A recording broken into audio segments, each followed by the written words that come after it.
Subscribe करें YouTube channel exam tricky को और बेल आइकन प्रेस करें जिससे कि नए वीडियोस की नोटिफिकेशन आपको सबसे पहले मिले। हेलो एवरीवन, मैं शिवम कनौजिया और आप देख रहे हैं आपका अपना यूट्यूब चैनल एग्ज़ाम ट्रिकी। दोस्तों, इस वीडियो में बात करूंगा D Ed special education hearing impairment के जो सेकेंड ईयर के पेपर्स थे उन पर, और आपको इस वीडियो में जो 6 पेपर आपके एक साल में आते हैं वे देखने को मिलेंगे और महत्वपूर्ण क्वेश्चंस भी उसमें देखने को मिलेंगे, क्योंकि लगभग रिपीटेड क्वेश्चन ही हर बार पूछे जाते हैं। तो चलिए स्टार्ट करते हैं आज का वीडियो। इसके पहले यदि आप चैनल पर पहली बार विजिट कर रहे हैं तो तुरंत चैनल को सब्सक्राइब कर लीजिएगा, वीडियो को लाइक कर दीजिएगा और ज़्यादा से ज़्यादा अपने मित्रों के पास जो आपके पास सेकेंड ईयर में पढ़ रहे हो उनके पास जरूर शेयर कर दीजिएगा। और दोस्तों, वीडियो को अंत तक देखिएगा क्योंकि आपके जो 6 पेपर्स हैं सभी आपको इस वीडियो में देखने को मिलेंगे और वीडियो को बिल्कुल भी स्किप ना कीजिएगा। चलिए देखते हैं। जो आप सभी को पता है कि आपके जो फर्स्ट ईयर में जिस प्रकार से पेपर आया था उसी प्रकार से आपको सेकेंड ईयर में भी पेपर देखने को मिलेगा, यानी 5 क्वेश्चन जो आपके ट्रू फॉल्स के, उसके बाद में जो आपके 4 क्वेश्चन होंगे, मतलब 6 में से आपको 4 क्वेश्चन ही करने होंगे, ये 5 नंबर के होंगे यानी कि 20 नंबर के। और उसके बाद में आपके जो 4 क्वेश्चंस होंगे उसमें से केवल और केवल 2 करने होंगे, ये होंगे आपके 10-10 नंबर का एक क्वेश्चन। और जो आपके ये 5 नंबर के क्वेश्चंस हैं लगभग आप लोग 4 से 5 पेज में, और जो 10 नंबर का क्वेश्चन 7 से 8 पेज में लिखिएगा तो नंबर बहुत ही अच्छे मिलेंगे। तो आप लोगों ने और फर्स्ट ईयर का पेपर दे भी लिया है तो इस हिसाब से आप लोगों को ज़्यादा समझ आ रहा होगा और ज़्यादा अच्छी तैयारी आप लोगों की हो जाएगी। चलिए देखते हैं। सबसे पहले जो पेपर आपका 11th है, content and methodology of teaching science and mathematics. तो इसमें देख लेते हैं जो आपके ट्रू फॉल्स आए थे, इसमें आपको सभी अनिवार्य होते हैं, 5 के 5 आपको ट्रू फॉल्स लगाने होते हैं। तो श्रवण बाधित बच्चों में विज्ञान अध्यापन के लक्ष्य हासिल किए जा सकते हैं। दूसरा आपका विज्ञान के विभिन्न प्रकरणों को एक ही पद्धति द्वारा सिखाया जा सकता है। तीसरा है गणित सीखने के लिए विशिष्ट से सामान्य इस पद्धति की सिफारिश की जाती है। नेक्स्ट है आपका गणित सिर्फ सतत एवं नित्य प्रयोग द्वारा ही पढ़ाया जा सकता है। नेक्स्ट है आपका निरंतर व्यापक मूल्यांकन मूल्यमापन, यह विज्ञान एवं गणित उपलब्धि के मूल्यांकन मापन के लिए सिफारिश किया जाता है। या असत्य होंगे या सत्य होंगे, इनमें से आपको लगाना है। बाकी आपके जो 4 क्वेश्चंस करने हैं 6 में से, वो कुछ इस प्रकार देख लीजिए। विज्ञान अध्यापन में पुस्तकालय का उपयोग, विज्ञान उद्देश्य अध्यापन के उद्देश्य, सरल से जटिल अध्यापन के सूत्र के तौर पर आपको इसमें लिखना है। सरल से जटिल का जो सूत्र होता है इसको आपको डिस्क्राइब करना होगा। और समस्या हल पद्धति के लाभ को लिखिए। नेक्स्ट है आपका एक आंकड़ा अंक संकल्पना को सीखने की कोई 5 गतिविधियां लिखिए। और नेक्स्ट है आपका अनुमानी एवं परियोजना पद्धति के भेद लिखिए, यानी कि अनुमानी और परियोजना पद्धति में जो भेद होते हैं यानी कि अंतर को स्पष्ट करना है। तो ये आपके 6 में से आपको 4 क्वेश्चन ही करने हैं। आप देखते हैं जो आपके लॉन्ग आंसर्स हैं यानी कि विस्तृत उत्तरीय प्रश्न है जो। और दोस्तों, यदि आपको हिंदी में कोई जानकारी समझ में ना आ रही तो पेपर के बैक साइड में आपको इंग्लिश भी देखने को मिलती है, तो इंग्लिश में भी आप लोग पेपर को जरूर देख लीजिएगा। दिव्यांग बच्चों में गणित एवं विज्ञान अध्ययन के महत्व को सिद्ध कीजिए। नेक्स्ट है आपका दूसरी कक्षा के कर्णबधिर बच्चों को हवा प्रदूषण सिखाने के लिए घटक नियोजन बताइए। नेक्स्ट है आपका गणित सीखने के 2 तकनीकों की उदाहरण सहित चर्चा कीजिए। नेक्स्ट है आपका गणित एवं विज्ञान सीखने में सुधारित शिक्षण सामग्री के महत्व को स्पष्ट कीजिए। कोई 2 सामग्री जो आपने अभ्यास अध्यापन के दौरान बनाई है उसे स्पष्ट कीजिए। तो इस प्रकार से आपका ये पेपर समाप्त होता है। नेक्स्ट पेपर आपका education in the emerging society and school administration. तो इसमें देख सकते हैं आपके जो 5 क्वेश्चंस आपके हैं ट्रू फॉल्स के। PWD अधिनियम 1995 और RPWD 2016 में प्रकाशित हुआ। अब आप सभी को पता होगा कि पीडब्ल्यूडी जो था 1995 में ही आया था और आरपीडब्ल्यूडी 2016 में ही प्रतिस्थापित किया गया था। तो यहाँ पर आप सत्य लगा दीजिएगा। आगे देखते हैं। स्वामी विवेकानंद के अनुसार शिक्षा मनुष्य में पहले से मौजूद अपूर्ण निपुणता का प्रदर्शन है। ऐसा स्वामी विवेकानंद ने कहा था या नहीं कहा था, आपको सत्यासत्य लगाना है। गैर औपचारिक शिक्षा आबादी जनसंख्या के एक व्यापक विस्तृत श्रेणी को पूरा करने के लिए है या नहीं है। नेक्स्ट आपका प्रकृतिवाद आत्मिक विकास एवं आत्मबोध पर विशेष जोर देता है या नहीं देता है। नेक्स्ट आपका स्कूल के मुख्याध्यापक सिर्फ स्कूल के प्रबंधन के लिए जिम्मेदार हैं और अध्यापन के लिए नहीं। तो ये आपके ट्रू फॉल्स के क्वेश्चंस थे। अब देख लीजिए आप लोग विशेष शिक्षा में लिंग निष्पक्षता उभरती प्राथमिकता के तौर पर। नेक्स्ट आपका दिव्यांग व्यक्तियों के लिए खुले मुक्त एवं दूर शिक्षा का अवसर क्या होता है, इसको आपको लिखना है। केवल और केवल 4 क्वेश्चंस यहाँ पर आपको करने होंगे। पीडब्ल्यूडी के संबंध में समान अवसर अधिकारों की सुरक्षा एवं पूर्ण भागीदारी को लिखना है, यानी कि पीडब्ल्यूडी एक्ट लिखना है आपको।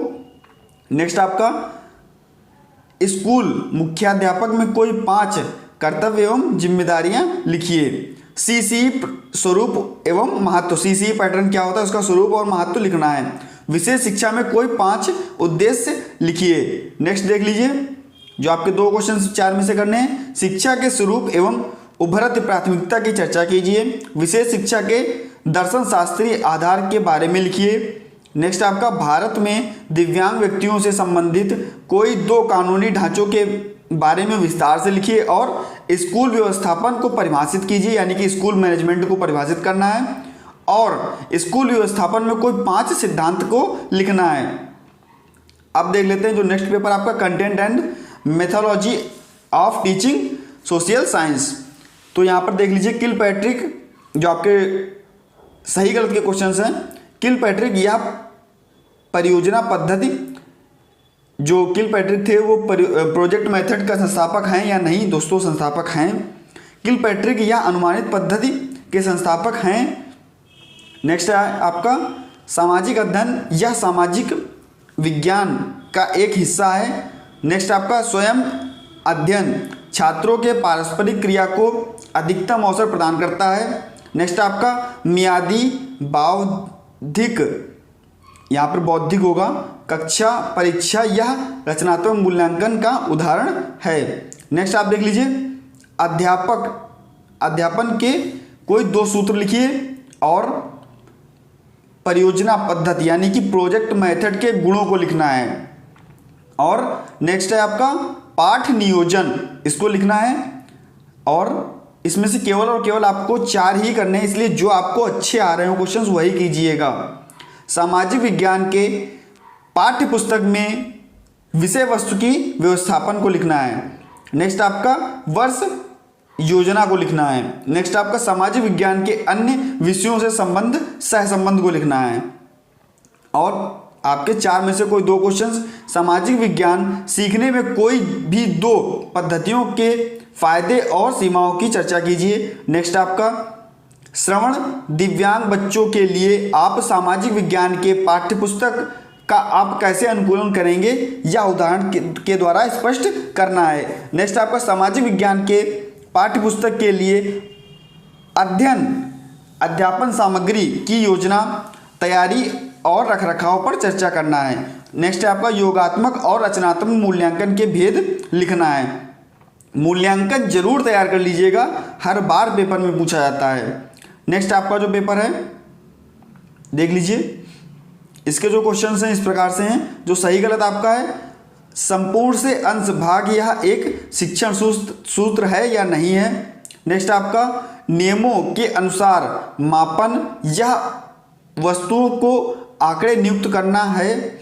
नेक्स्ट आपका संवेदी प्रशिक्षण संकल्पनाओं के विकास में मदद करता है। नेक्स्ट आपका श्रवण वैश्विक पद्धति व्यापक हस्तक्षेपन का उपयोग करती है या नहीं करती है। आगे देख लीजिए एनआरटी यह औपचारिक मूल्यांकन का रूप है या नहीं है। अब देख लीजिए संक्षिप्त में टिप्पणी, जो आपको 6 में से आपको 4 ही क्वेश्चंस करने हैं। अनुदेशन के लिए सामूहिकरण को लिखिए। नेक्स्ट आपका रचनात्मक और योगात्मक मूल्यांकन के भेद लिखिए। अध्यापन की मॉन्टेसोरी पद्धति को लिखना है। मॉन्टेसोरी पद्धति किसने प्रतिस्थापित की थी और मॉन्टेसोरी पद्धति को लिखना है यहाँ पर। साथ ही साथ ये आप जरूर तैयार कर लीजिएगा क्योंकि हर बार लगभग पेपर में पूछा जाता है। पाठ्य पुस्तक का महत्व, संवेदी प्रशिक्षण की संकल्पना, भाषा आधारित मूल्यांकन। नेक्स्ट देखते हैं श्रवण दिव्यांग बच्चों के लिए, जो आपके 4 में से 2 क्वेश्चंस करने हैं। श्रवण दिव्यांग बच्चों के लिए विविध प्रकार से के सह पाठ्यक्रम क्रियाकलापों की उनके फायदे पर प्रकाश डालने हेतु चर्चा करनी है। पाठ्यक्रम अनुकूलन क्या है? दोस्तों मोस्ट इंपॉर्टेंट क्वेश्चन है, बहुत बार पेपर में पूछा जा चुका है। और आप प्राथमिक स्तर पर पाठ्यक्रम कैसे अनुकूलित करेंगे। नेक्स्ट आपका पाठशाला में अमल की जाने वाली मूल्यांकन की विविध तकनीकों को स्पष्ट कीजिए। और नेक्स्ट आपका भाषा सीखने के विविध सिद्धांत और सूत्र उचित उदाहरणों के साथ स्पष्ट कीजिए। अब आपका inclusive education for children with disability, जो आपका इंक्लूसिव एजुकेशन का है उसमें कुछ इस प्रकार से हैं। कमजोर अवसंरचना विकलांगों के समावेशी शिक्षा को असर करने वाली एक मात्र बाधा है या नहीं है, आपको सही गलत लगाना है। और SSA के उद्देश्य RMSA के समान हैं या नहीं है। नेक्स्ट आपका सहयोगी अध्यापन एक व्यक्तिगत रूप में होता है। नेक्स्ट आपका दोस्तों अगर आप हमारे टेलीग्राम ग्रुप से जुड़ना चाहते हैं और इस वीडियो की PDF प्राप्त करना चाहते हैं तो उसका भी लिंक इस वीडियो के डिस्क्रिप्शन बॉक्स में दे दिया गया है, वहां से आप हमारे टेलीग्राम ग्रुप से भी जुड़ सकते हैं। और इसकी जो वीडियो है इसका आपको PDF हिंदी और इंग्लिश दोनों में वहां पर दे दिया जाएगा। तो इस प्रकार से आपके चौथा और 5वां क्वेश्चन देख लीजिए। और इसके बाद में नेक्स्ट आपका समावेशन का अर्थ RMSA यानी कि रमसा के उद्देश्य और समावेशन के लिए सकारात्मक रवैये के निर्माण का महत्व, स्कूल व्यवस्थापन समिति की भूमिका, पाठ्यक्रम अनुकूलन का महत्व। और पाठ्यक्रम अनुकूलन जरूर तैयार कर लीजिएगा, 5 से 10 नंबर में हर बार पेपर में पूछा जाता है। ये मान के चलिए समावेशित शिक्षा में सफल कहानियों को साझा करने की आवश्यकता। नेक्स्ट आपका विकलांगों की समावेशी शिक्षा के लिए नेटवर्किंग के भूमिका पर चर्चा कीजिए। और पुनर्वास पेशेवरों के साथ स्कूल कर्मचारियों के नेटवर्किंग में सुधार लाने के लिए तकनीकों एवं साधनों का सुझाव दीजिए। समावेशी कक्षा में सहयोगी अध्ययन के अमल को सिद्ध कीजिए। और कक्षा में हम उम्र पढ़ाना उसको आप कैसे बैठ के पढ़ाएंगे, यानी कि पीयर ट्यूटरिंग आप कैसे कराएंगे। आगे देखते हैं देश में समावेशी शिक्षा का अमल करने में आने वाली संभावित चुनौतियों की चर्चा कीजिए। नेक्स्ट है आपका स्कूलों में समावेशी बनाने के लिए मुख्य रणनीतियों को चर्चा कीजिए, यानी कि स्कूलों को किस प्रकार से समावेशित बनाया जाए इस पर रणनीतियों पर चर्चा करनी है। केवल 4 में से 2 ही क्वेश्चंस आपको इसमें करने हैं। नेक्स्ट आपका family community and the children with hearing impairment, परिवार जो आपके ट्रू फॉल्स के हैं, परिवार यह मूल्यांकन सामाजिक घटक है। और CBR का पूर्ण रूप कम्युनिटी बेस्ड रिहैबिलिटेशन होता है या नहीं होता है, इसको आपको सही गलत लगाना है। और CBR कार्यक्रमों को हमेशा स्थानीय स्तर समिति के समन्वयन में रहने की जरूरत होती है या नहीं होती है। RPWD एक्ट 2016 सरकारी नौकरियों में 2% का आरक्षण प्रदान करता है या नहीं करता है। नेक्स्ट है आपका FM सिस्टम का एक उपकरण है जो सुनने की आसान भाषा का उपयोगी होता है या नहीं होता है। नेक्स्ट आपका गृह प्रशिक्षण CBR का महत्व और परिवार की संकल्पना। नेक्स्ट आपका बहुभाषिता यानी कि बहुभाषावाद, दिव्यांग व्यक्तियों की चिंता। नेक्स्ट आपका विकलांग व्यक्तियों के प्रति समुदाय का रवैया। नेक्स्ट आपका श्रवण दिव्यांग बच्चों की शिक्षा में सहोदरों की भूमिका को लिखिए। अब आपको 4 में से जो 2 क्वेश्चंस करने हैं वो इस प्रकार से हैं। अधिकार आधारित समाज के निर्माण में दिव्यांग बच्चों के परिवार कैसे मदद कर सकते हैं, इसकी चर्चा कीजिए। नेक्स्ट आपका भारत सरकार द्वारा प्रस्तुत श्रवण दिव्यांग व्यक्तियों के लिए लाभदायी विविध योजनाओं एवं रियायतों को स्पष्ट कीजिए। नेक्स्ट है आपका अभिभावक प्रशिक्षण कार्यक्रम का विवरण कीजिए एवं पुनर्वसन कार्यक्रम में अभिभावकों को शामिल करने में व्यवसायिकों द्वारा सामना किए जाने वाले विविध समस्याओं की चर्चा कीजिए। नेक्स्ट आपका CBR को परिभाषित कीजिए और उदाहरणों के साथ समुदाय में जागरूकता निर्माण के लिए सामान्य तकनीकों की सूची बनाइए। तो दोस्तों इस प्रकार से आपके सभी जो पेपर्स थे 6 के 6 वो समाप्त हो रहे हैं। और आप अगर इसकी PDF चाहते हैं तो आप हमारे टेलीग्राम ग्रुप से जुड़ जाइए, जिसका लिंक हमने डिस्क्रिप्शन बॉक्स में दे दिया है। वहां से आप इसकी PDF हिंदी और इंग्लिश दोनों में प्राप्त कर सकते हैं। दोस्तों मिलता हूं नेक्स्ट वीडियो में नई जानकारी के साथ। धन्यवाद।